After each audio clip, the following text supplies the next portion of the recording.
हरे कृष्णा। सबसे पहले आप सभी को देवउठनी एकादशी की अनंत और अनंत शुभकामनाएं। और इस वीडियो में आपको सब कुछ मिलने वाला है। देवउठनी एकादशी कब है, अगर आप 1 तारीख को व्रत कर रहे हो तो 2 तारीख को पारण कब करना है, 2 तारीख को व्रत कर रहे हो तो 3 तारीख को पारण कब करना है, भगवान का प्रिय भोग देवता कब उठाएं, पूजा अर्चना वंदना, मतलब एक वीडियो और सारी जानकारी आपको इस वीडियो में मिलने वाली है। देखो, सबसे पहले देवउठनी एकादशी क्या है, इस बार ना बड़ी कंफ्यूजन की स्थिति क्रिएट हो गई है। देवउठनी एकादशी 1 तारीख और 2 तारीख दोनों दिन मनाई जा रही है। बांके बिहारी के मंदिर में देवउठनी एकादशी 1 तारीख की है। इस्कॉन टेम्पल में देवउठनी एकादशी 2 तारीख की है। खाटू श्याम में देवउठनी एकादशी 1 तारीख की है। वहीं पे निम्नक संप्रदाय में देवउठनी एकादशी 2 तारीख की है। वृंदावन में मिक्स एंड मैच हो गया है। वृंदावन वासी क्या कर रहे हैं, ब्रजवासी कोई 1 तारीख की देवउठनी एकादशी बना रहा है, कोई 2 तारीख की बना रहा है। राधा माधव के मंदिर में 2 तारीख की है और वहीं वृंदावन में बहुत सारे मंदिर ऐसे हैं यहाँ पर 1 तारीख की बनाई जा रही है, जैसे कि गौड़ी संप्रदाय में 1 तारीख की बनाई जा रही है। ठीक है, अब मैं बात करती हूँ कि देवउठनी एकादशी कब व्रत रखना एकदम सही रहेगा। देखो, चावल कौन से दिन नहीं खाने, तो डेफिनेटली बात है चावल 1 तारीख को नहीं खाने, क्योंकि देवउठनी एकादशी का जो प्रारंभ हो रहा है वो 1 तारीख को सुबह सुबह 9 बजे के आसपास हो रहा है। अब 9 बजे से पहले की जो तिथि है वो है दशमी तिथि। ठीक है ना, तो ये कौन सी एकादशी होगी, दशमी युक्त एकादशी है। शास्त्रों में ऐसा वर्णन आया है कि दशमी युक्त एकादशी का व्रत रखने से हमको दोष उत्पन्न होता है। जो कौरवों की माता थी, माता गांधारी, उन्होंने दशमी युक्त एकादशी का व्रत रखा था। परिणाम स्वरूप उनके सभी पुत्र जो थे, आप लोगों को पता है क्या हुआ था। अब 2 तारीख को एकादशी कब खत्म हो रही है, पहले बताओ। 1 तारीख को एकादशी 9:03 पे प्रारंभ हो रही है। वहीं पे 2 तारीख को जो एकादशी विश्राम हो रही है, वो एकादशी जो विश्राम हो रही है वो हो रही है सुबह सुबह 7 बजे। तो सूर्य उदय के साथ भी हमें एकादशी मिल रही है और उदिता के साथ तो मिल ही रही है। और ये भी बोला जाता है ब्रह्म मुहूर्त में कौन सी एकादशी है, तो ब्रह्म मुहूर्त में भी 2 तारीख को एकादशी मिल रही है। अगर आप 2 दिन का व्रत रख सकते हो, बहुत ही अच्छी बात है, 2 दिन का व्रत रखिए। 2 दिन का व्रत नहीं रख सकते दीदी, दोनों में से कोई एक बता दो, कोई एक कौन सी बहुत अच्छी है, तो भैया 2 तारीख वाली बहुत ज्यादा अच्छी है। दीदी केवल ये बता दो चावल कौन से दिन नहीं खाने, तो चावल भैया 1 तारीख को नहीं खाने, क्योंकि 1 तारीख को पूरे दिन की एकादशी। अब बड़े सारे मंदिरों में 1 तारीख की एकादशी क्यों बना रहे हैं, बड़े सारे मंदिरों में 1 तारीख की एकादशी इसलिए बना रहे हैं क्योंकि देव उत्थान पे देव उठाने की परंपरा रही है। अब बिना एकादशी के देव नहीं उठाए जा सकते। ठीक है ना, एकादशी तिथि होनी बहुत ज्यादा जरूरी होती है। जैसे कि आप लोग अपने घर पे भी देव उठाते हो, मंदिर में भी देव उठाने की परंपरा रही है। बिना एकादशी के देव हम नहीं उठा सकते। देवता हमेशा शाम के समय प्रदोष काल में उठाए जाते हैं।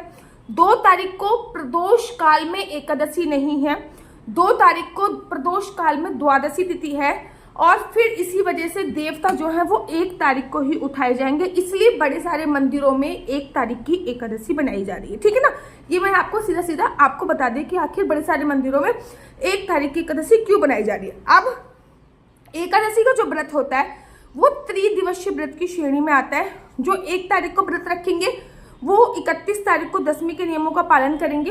जो 2 तारीख को व्रत रखेंगे वो 1 तारीख को दशमी के नियमों का पालन करेंगे। तो त्रिदिवसीय व्रत की श्रेणी से मतलब ये नहीं है कि 3 दिन तक आपको व्रत रखना है। 3 दिन तक आपको व्रत के कुछ नियम होते हैं, उनका पालन करना होता है। ठीक है ना। अच्छा, जो लोग बड़े सारे लोग कह रहे हैं दीदी हम नया व्रत प्रारंभ करना चाहते हैं, नया व्रत प्रारंभ करना चाहते हैं, डेफिनेटली देवउठनी एकादशी से नया व्रत प्रारंभ कर सकते हो। लेकिन अगर आप पीरियड्स में हो तो देवउठनी एकादशी से नया व्रत प्रारंभ मत कीजिए। ये साल की बहुत बड़ी एकादशी है और नया व्रत प्रारंभ कर रहे हो अगर पीरियड्स में तो मत कीजिए। वैसे नया व्रत प्रारंभ कर सकते हो क्योंकि ये बहुत ही बड़ी एकादशी बोली जाती है। अब आपको करना क्या है, दशमी तिथि के क्या क्या नियम होते हैं। एकादशी से 1 दिन पहले की जो तिथि होती है उसको दशमी तिथि बोलते हैं। दशमी तिथि पे लहसुन, प्याज, मांस, मदिरा का सेवन नहीं किया जाता। दशमी तिथि पे काम वासना क्रीड़ा को अंजाम नहीं दिया जाता। संपूर्ण ब्रह्मचर्य का पालन किया जाता है। दशमी तिथि पे किसी भी प्रकार की कोई भी शारीरिक क्रिया नहीं की जाती। दशमी तिथि पे पृथ्वी शयन किया जाता है। शाम को सूर्यास्त के बाद भोजन करने की भी मनाही होती है, क्योंकि एकादशी वाले दिन अन्न का एक भी दाना हमारे उदर में ना रहे, इसलिए शाम को सूर्यास्त के बाद भोजन नहीं किया जाता। बड़े सारे लोगों के यहाँ पे क्या होता है कि एकादशी वाले दिन बड़े सारे लोग ऑफिस से देर से आते हैं, तो वो भोजन दशमी तिथि पर क्या करें, तो आप फलाहारी भोजन कर सकते हो, सेब खा सकते हो, अमरूद खा सकते हो। फलाहारी भोजन आप जितना ज़्यादा कर सकते हो तो फलाहारी भोजन आप कर सकते हो। अब आपको एकादशी वाले दिन सुबह सुबह उठना है, पानी में गंगा जल हो गया, यमुना जल हो गया, सप्त नदियों में से किसी भी नदी का जल डालिए। अन्यथा आप पानी में आंवला का रस डाल सकते हैं, काले तिल डाल सकते हैं। मेरा कहने का तात्पर्य है कि आपको खाली पानी से स्नान नहीं करना, पानी में कुछ ना कुछ डाल के स्नान करना है। तो पानी में आपने कुछ ना कुछ डाल के स्नान कर लिया, उसके बाद पीले रंग के वस्त्र पहनिए। धुले हुए वस्त्र होने चाहिए, वस्त्र होना जरूरी नहीं है बट धुले हुए वस्त्र होना बहुत ज्यादा जरूरी है। तो धुले हुए वस्त्र आपको पहनने चाहिए। पूरे घर में गंगा जल का छिड़काव कीजिए। लड्डू गोपाल अगर है, सीमित विग्रह जैसे कि लड्डू गोपाल हो गई, राधा रानी हो गई, जुगल जोड़ी सरकार हो गई, तो इनको पंचमृत से स्नान कराइए। पंचमृत का सेवन अगर आपका निर्जला व्रत नहीं है तो आप कर सकते हो। हाथ में आपको थोड़ा सा एक सुपारी लीजिए, लौंग लीजिए और संकल्प लीजिए। देखो, बिना संकल्प के कोई भी व्रत आधा अधूरा रहता है, तो संकल्प लेना बहुत जरूरी है। संकल्प के लिए आपको क्या करना है, एक लौंग या सुपारी लीजिए, इसमें 1 या 2 का सिक्का कंपलसरी है। लौंग जो होती है वो कंपलसरी नहीं है, आपके पास हो तो ना लो, लेकिन सुपारी जो होती है वो कंपलसरी होती है। सुपारी रखिए, 1 का सिक्का। ओम श्री विष्णु श्री विष्णु श्री विष्णु। मेरा नाम आशु चौहान है, मेरा गोत्र केम लक्ष्य है, मेरा निवास स्थान श्री धाम वृंदावन है। आज मैं पूरी विधि विधान से देवउठनी एकादशी का व्रत कर रही हूँ। यह व्रत मैं फलाहार खा के करूंगी। भगवान श्री हरि विष्णु यह व्रत संपूर्ण करने में मेरी सहायता करें। ऐसे बोलकर जो भी सामग्री है वो आपको भगवान श्री हरि विष्णु के चरणों में समर्पित कर देनी है। अब नेक्स्ट क्या करना है, एकादशी की छोटी सी पुस्तक होती है जिसमें सभी एकादशी के बारे में लिखा होता है, तो उस पुस्तक को पढ़िए, कथा पढ़िए। कथा पढ़ने के बाद भगवान का प्रिय भोग उनको लगाइए, ठीक है ना। हर एकादशी पे भगवान का अपना एक प्रिय भोग होता है, तो भगवान का प्रिय भोग लगाइए। अगर मैं देवउठनी एकादशी की बात करूं तो कहते हैं देवउठनी एकादशी पे शकरकंदी का भोग, शकरकंदी इसको इंग्लिश में स्वीट पोटैटो बोलते हैं, कहीं कहीं पे इसको कचालू भी बोलते हैं शायद, ठीक है ना। तो स्वीट पोटैटो शकरकंदी का भोग लगाने से आपको छछुंदर की योनि से मुक्ति मिल जाती है। तो भगवान को भगवान का प्रिय भोग लगाइए।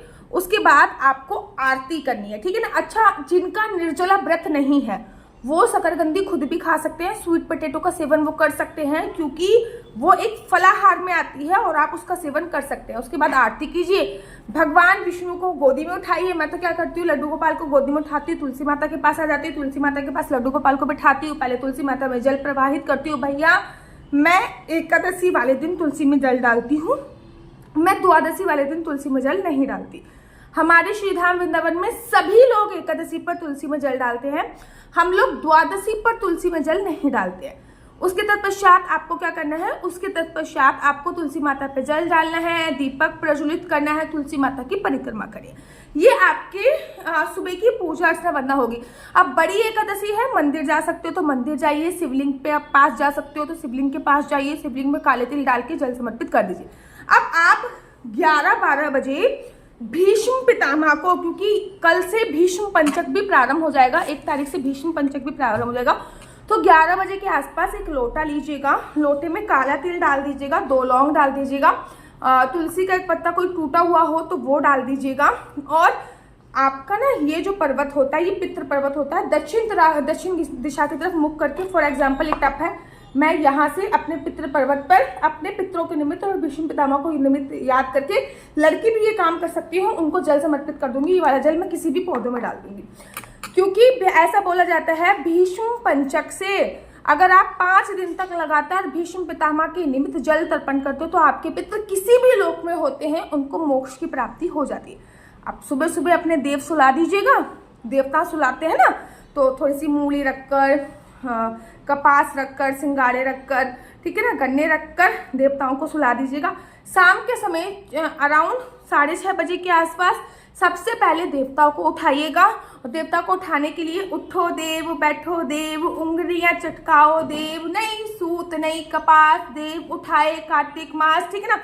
देव आपने उठा दिए, उसके बाद शाम की पूजा कीजिएगा। घर के मुख्य द्वार पे 2 दीपक जलाइएगा, एक दीपक आकाश दीप दान कीजिएगा, तुलसी माता पे एक दीपक दान कीजिएगा, ठीक है। अगर आप इस दिन तुलसी विवाह भी करना चाहते हैं तो तुलसी विवाह भी कर लीजिएगा। अब अगर आपने 1 तारीख का व्रत रखा है तो आप 2 तारीख को अगर आपको व्रत को पारण करना है तो 2 तारीख को आप लोग 12 बजे से लेकर 3 बजे तक व्रत का पालन करेंगे, क्योंकि 7 बजे तो द्वादशी तिथि खत्म होगी। ये 2 तारीख को द्वादशी के बाद द्वादशी तिथि का 1/4 हिस्सा खत्म होने के बाद 7 बजे तो एकादशी तिथि खत्म होगी 7:23 पर। आप एकादशी खत्म होने के बाद भी द्वादशी का 1/4 हिस्सा निकलने के बाद आपको व्रत का पालन करना होता है। तो 7:30 बजे द्वादशी तिथि प्रारंभ होगी। अब उसका 1/4 हिस्सा मतलब जिसको हरिवासन समय कहते हैं वो जब निकल जाएगा उसके बाद आपको अपने व्रत का पालन करना है। तो जिन्होंने भी 1 तारीख को व्रत रखा है वो अपने व्रत का पालन 12 से 3 के बीच में करेंगे, और जो लोग 2 तारीख को व्रत रखेंगे वो अपने व्रत का पालन 3 तारीख को करेंगे। अब वो कैसे करेंगे वो मैं आपको दूसरे वीडियो में बता दूंगी। तुलसी विवाह आप लोग कब कर रहे हैं मुझे कमेंट्स करके जरूर बताइए। मैं या तो 1 तारीख को करूंगी या 5 तारीख को वीडियो आप लोगों के पास आ जाएगी। मेरा नंबर है 4/9-20-25-65। I repeat again 4/9-20-25-65। आपका बच्चा जॉब करेगा या बिजनेस करेगा? बिजनेस करेगा तो किस फील्ड में बिजनेस करेगा? जॉब करेगा तो किस सेक्टर में जॉब करेगा? क्या है आपके बच्चे का लकी नंबर? क्या है आपके बच्चे का लकी कलर? क्या कुंडली में राजयोग है या नहीं है? कुंडली में संतान प्राप्ति का योग है या नहीं? ये सभी जानकारी आप मेरे से कुंडली के माध्यम से प्राप्त कर सकते हैं। याद रखिए कुंडली देखना बिल्कुल भी फ्री नहीं है, कुंडली देखने के थोड़े से चार्जेस है। इस नंबर पे मुझसे किसी भी प्रकार से कोई भी क्वेश्चन आंसर पूछने के लिए कृपया फोन मत कीजिएगा, क्योंकि ये नंबर केवल और केवल कुंडली दिखाने के लिए दिया हुआ है। राधे राधे, हरे कृष्णा। तो आप लोगों के लिए ये एकादशी स्पेशल पैकेज आ चुका है, और इस एकादशी स्पेशल पैकेज का आप लोगों को लाभ उठाना है। बहुत ही सस्ता पैकेज है, और इस एकादशी पैकेज में आपको क्या क्या मिल रहा है। सबसे पहले आपको ये एकादशी की पुस्तक मिल रही है। ये देखिए, ये है एकादशी की पुस्तक जो आपको मिल रही है। एकादशी की पुस्तक, इसमें सारी एकादशी की कथाएं लिखी हुई है। इसी के साथ साथ आपको ये जप माला मिल रही है। याद रखिए ये जप माला है राधा राधा राधा राधा राधा। तो ये आपको एक जप माला मिल रही है। गले में पहनने वाली डबल राउंड की तुलसी माला मिल रही है। 2 राउंड की तुलसी माला मिल रही है। इसी के साथ साथ आपको लड्डू गोपाल के लिए एक तुलसी माला मिल रही है, लड्डू गोपाल के लिए एक वैजंती माला मिल रही है, लड्डू गोपाल के लिए एक चंदन माला मिल रही है। 3 चीजें आपको लड्डू गोपाल के लिए मिल रही है। इसी के साथ साथ लड्डू गोपाल के लिए आपको इत्र मिल रहा है, कोई भी इत्र आपको मिल सकता है। उसी के साथ साथ लड्डू गोपाल के लिए अष्टगंधा तिलक आपको मिल रहा है, और 365 बत्ती का जो है वो बंडल मिल रहा है। साथ ही के साथ शनिदेव की कृपा आप पे ना पड़े, उनकी क्रूर दृष्टि आप पे ना पड़े, तो आपको एक ये भी मिल रही है शनिदेव की अंगूठी। ये सारा का सारा पैकेज है वो 680 रुपए का है, कोई भी डिलीवरी चार्ज नहीं। 680 रुपए में आपको कितने आइटम मिल रहे हैं? 1 2 3 4 5 6 7 8 9 10 आइटम मात्र 680 रुपए में मिल रहा है। अगर मैं एक एक आइटम की बात करूं तो बड़ा बड़ा महंगा पड़ता है। आप लोगों को पता है ये जो जप माला है इसका ही प्राइस 344 रुपए है। गले में पहनने वाली जो माला है इसका प्राइस 150 रुपए, 500 रुपए का तो ये दोनों ही हो जाता है। आपको सोचिए 680 रुपए और फ्री डिलीवरी चार्ज के साथ इतना सारा आइटम मिल रहा है। 100 रुपए का तो आपका इत्र ही पड़ जाता है, 60 रुपए की आपकी ये माला पड़ जाती है। तो बहुत ही महंगा, अगर एक एक करके खरीदते हो तो बहुत ही महंगा पड़ता है। 680 रुपए विद फ्री डिलीवरी चार्ज के साथ इन 10 आइटम को बुक कर लीजिए, और एकादशी की बहुत बहुत शुभकामनाएं।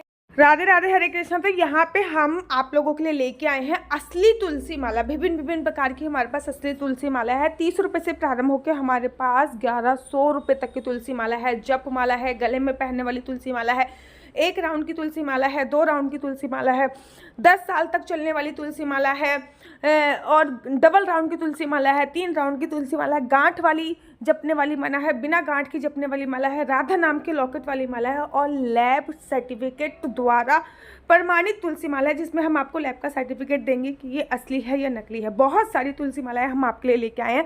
न केवल हम आपके लिए तुलसी माला का कलेक्शन लेके आए हैं, अपितु लड्डू गोपाल की असली तुलसी माला जिसपे राधा नाम का लॉकेट है, लड्डू गोपाल के लिए वैजंती माला, लड्डू गोपाल के लिए चंदन माला भी हम लोगों के लिए लेके आए हैं। और लड्डू गोपाल की तीनों माला का सेट है, तुलसी माला, चंदन माला और वैजंती माला का सेट भी लेके आए हैं। साथ ही के साथ हम आपके लिए रुद्राक्ष के असली ब्रेसलेट, पानी में डालने वाला रुद्राक्ष, 1 मुखी रुद्राक्ष से लेकर 14 मुखी रुद्राक्ष तक हमारे पास सारे लैब टेस्टेड रुद्राक्ष अवेलेबल हैं। आप हमसे ओरिजिनल रुद्राक्ष मंगा सकते हैं। ना केवल हमारे पास रुद्राक्ष अवेलेबल है, अपितु हमारे पास कानों में पहनने वाले राधा नाम के असली तुलसी के इयरिंग्स भी उपलब्ध हैं, जो कि अलग अलग डिजाइन, अलग अलग तरीके से आप लोगों को प्राप्त हो जाएंगे। ये राधा नाम के असली तुलसी के कानों के इयरिंग्स हैं, और इसमें बहुत सारी वैरायटी हमारे पास उपलब्ध है। आप जल्दी से जो नीचे नंबर दिया गया है उस पर संपर्क करके अपनी चॉइस से कोई भी राधा नाम के इयरिंग्स अपने लिए ले सकते हैं। उनके प्राइस बहुत ही सस्ते हैं। 150 रुपये से फ्री हो 150 रुपये से स्टार्ट होकर मात्र 200 रुपये तक है। और ये है राधा रानी और भगवान श्री कृष्ण जी के चरण, जो आपको अपने मंदिर में जरूर और विभिन्न प्रकार की अलग अलग तुलसी मालाएं आप लोगों के लिए उपलब्ध है। 30 रुपए से प्रारंभ होकर 1300 रुपए तक की तुलसी मालाएं आप लोगों के लिए उपलब्ध है। हम आप लोगों के लिए लेके आए हैं श्री धाम वृंदावन की रज। 8 प्रकार की रज इसमें उपलब्ध है, न केवल एक सेवा कुंज की, निधि कुंज की, ललिता कुंड की, राधा कुंड की, कृष्ण कुंड की, निधि वन की, यमुना जी की, 8 जगह की ब्रज रज इसमें आपको उपलब्ध हो जाएगी। ऑर्डर जल्दी से जल्दी नीचे दिए गए नंबर पर करिए, हमारे पास लिमिटेड स्टॉक है। राधे राधे। अगर आपको मेरी वीडियो अच्छी लगती है तो आप अपना यूट्यूब चैनल हरि बोल को लाइक शेयर सब्सक्राइब करना बिल्कुल भी मत भूलिए। तब तक के लिए मुझे दीजिए इजाजत। राधे राधे। हरे कृष्णा हरि।